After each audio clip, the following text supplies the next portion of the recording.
Anger is a choice, not a reaction.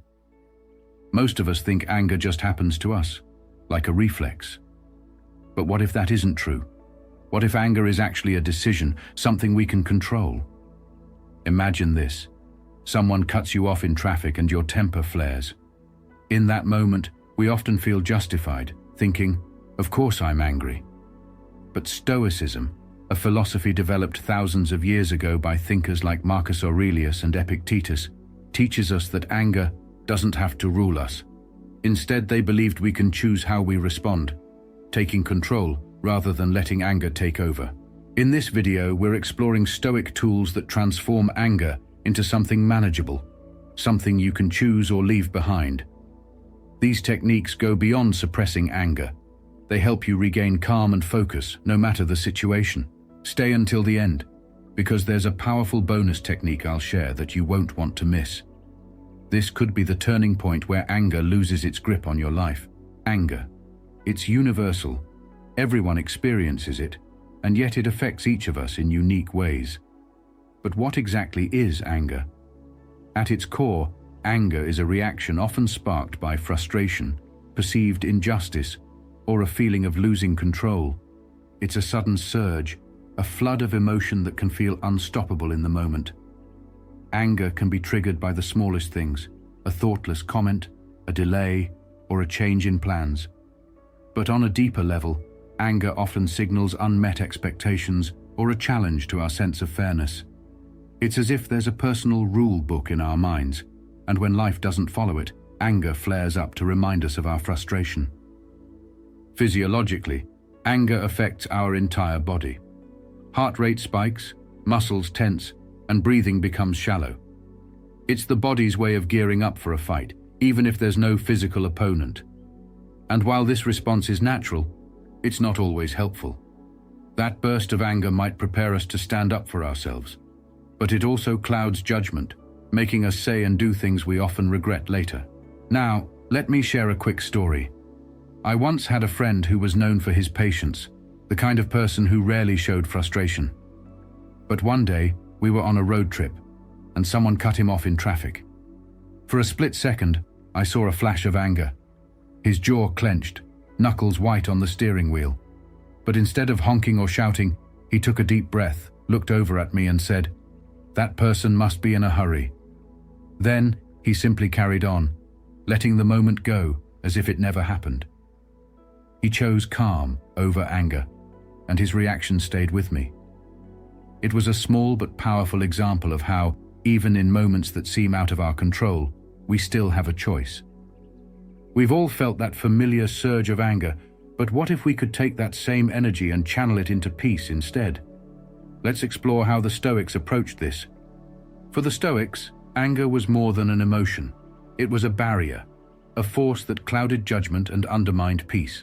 Key Stoic philosophers like Marcus Aurelius, Epictetus, and Seneca all warned about the dangers of letting anger control our actions, believing that true strength lies in remaining calm, even when the world around us tries to provoke us. The Stoics taught a critical principle. While we can't control what happens to us, we can always control how we respond. Marcus Aurelius, one of the most famous Stoic philosophers, said, "You have power over your mind, not outside events. Realize this, and you will find strength." This idea is at the heart of Stoic teachings on anger. Events will happen that may not go our way, and people will act in ways we don't expect or appreciate. But these are just events. They don't have power over us unless we let them. Marcus Aurelius, the Roman emperor and one of the great Stoic philosophers, often faced intense anger from those who disagreed with him politically. He was at the center of difficult decisions, managing military campaigns and political tensions that would test anyone's patience. Yet, instead of reacting impulsively, he practiced calm detachment. When he felt anger arise, he would remind himself of the briefness of human life, seeing anger as a fleeting moment that could be overcome. For Marcus, choosing calm was not just a strategy, it was essential to leading wisely. The Stoics also introduced the concept of cognitive distancing. It's a fancy term for a simple idea, viewing our thoughts and emotions with a bit of separation. Instead of letting anger immediately take over, They believed in stepping back and observing it, almost as if you were an outsider watching yourself. By creating this distance, you can see anger for what it is, an initial reaction, not a decision. This space between stimulus and response is where our freedom lies. Epictetus, another influential Stoic, famously said, "It's not what happens to you, but how you react to it that matters." To him, anger was simply an interpretation, a reaction that we can choose or refuse. This perspective doesn't mean suppressing anger, it means transforming it. Instead of letting anger dictate our actions, we can use it as a signal to pause, reflect, and respond with intention. Stoicism, then, isn't about denying our feelings. It's about mastering them. And in mastering anger, we free ourselves from being puppets to our emotions, gaining control over how we experience life. It's about choosing calm, even when the situation might justify an angry response. In the eyes of the Stoics, that's real power. Now that we understand how Stoicism views anger, let's look at practical ways to keep it in check. The Stoics believed that managing anger doesn't require extraordinary willpower. It just takes simple strategies that shift our focus and calm the mind. Self-monitoring. Self-monitoring means paying attention to the early signs of anger before it fully takes hold. This could be a tense jaw, a faster heartbeat, or a clenching of fists. When you notice these signs, you're already one step ahead.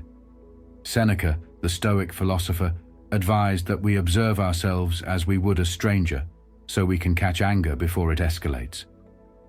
Practicing self-awareness allows you to take control of your response instead of being swept away by it. Pause and reflect. When you feel anger bubbling up, give yourself a moment. It sounds simple, but a brief pause, counting to 5, breathing deeply, creates enough space to choose a response. Marcus Aurelius often reminded himself, "If you are distressed by anything external, the pain is not due to the thing itself, but to your estimate of it. And this you have the power to revoke at any moment." By pausing, you regain clarity, stepping back from the impulse to react, reappraisal. Another powerful Stoic technique is reappraisal, or reframing your thoughts about a situation. When anger strikes, ask yourself, how else can I view this? Instead of seeing someone's actions as a direct offense, try seeing it from a different angle. Maybe they're dealing with stress you know nothing about, or they simply made a mistake. This doesn't mean ignoring the problem. It means choosing not to add fuel to the fire by reframing it as something less personal. Visualization techniques. Visualization is a tool that Stoics use to reduce the intensity of negative emotions, including anger. One method is imagining the worst-case scenario and realizing that it's probably not as bad as your anger makes it seem. Visualizing the consequences of reacting in anger, lost friendships, damaged reputations, can also provide perspective. Marcus Aurelius encouraged himself to think, "What kind of person do I want to be in this situation?" Visualizing yourself responding calmly can guide your actions, helping you choose the response you'll feel proud of later. Practice gratitude. Gratitude is another antidote to anger. When you feel anger creeping in, try shifting your thoughts to something you're grateful for. It might feel strange at first, but gratitude has a grounding effect. It reminds us of the good things we have and takes away the power of what's bothering us. As Epictetus advised, "He is a wise man who does not grieve for the things which he has not, but rejoices for those which he has." By focusing on what you appreciate, you're less likely to be overwhelmed by anger. These strategies give you options, showing you that anger doesn't have to be an automatic reaction. By applying even one or two of these techniques, you begin to reshape how you respond in challenging moments, choosing calm over chaos. So, how do these Stoic strategies work in real life? Let's take a look at a few common situations where anger tends to arise and see how these techniques can make a real difference. At work, picture this. You're at work, and a colleague dismisses your idea during a meeting without much thought.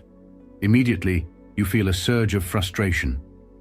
Instead of reacting impulsively, take a moment to pause. Recognize your anger as it rises.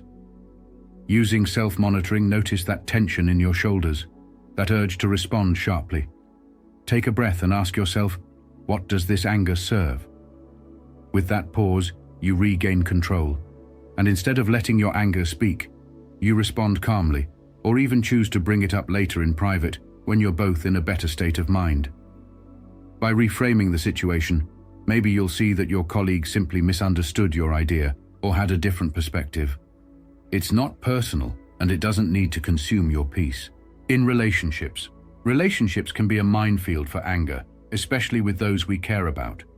Imagine a loved one has forgotten something important to you, a birthday, an anniversary, or a promise. The anger hits hard because it feels personal, almost like a betrayal. In this case, visualization can be your ally.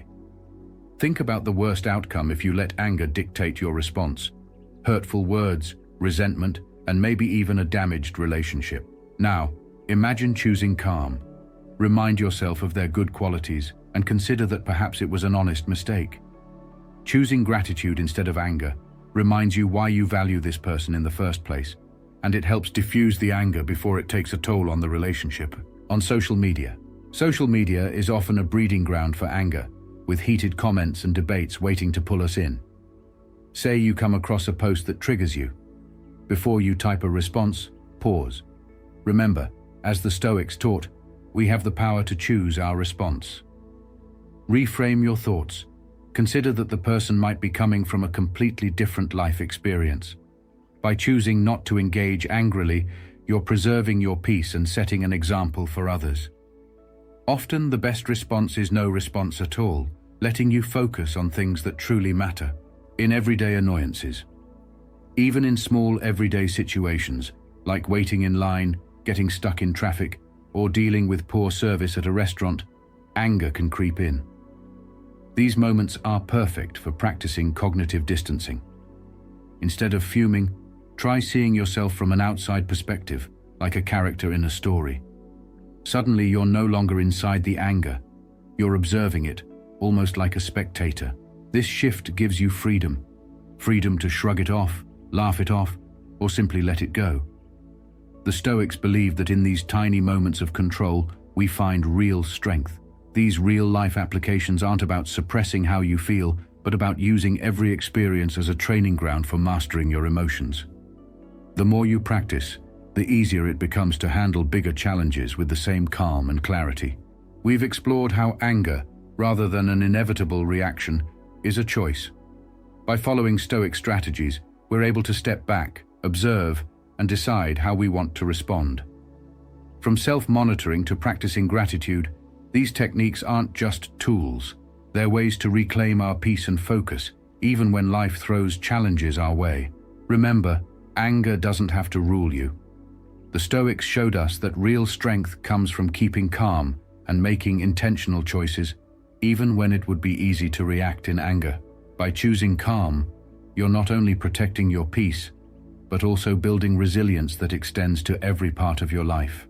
Now, as a bonus, here's an extra Stoic technique to try: the view from above. When you feel anger rising, imagine yourself floating above, looking down at the situation from a distance. This shift in perspective reminds you how small this moment is in the bigger picture of your life. It might seem simple, but taking this mental step back helps you see things clearly, releasing that grip anger has and leaving room for calm. In the end, the only person who decides whether anger rules your life is you. Thank you for watching. If you found this video helpful, share your experiences with anger and how you cope in the comments. Let's start a conversation about how we're applying these strategies to our lives, one calm moment at a time. Be sure to like, subscribe, and hit the notification bell if you want more insights on Stoicism and personal development. And stick around for more on emotional mastery in the next video. There's so much to explore.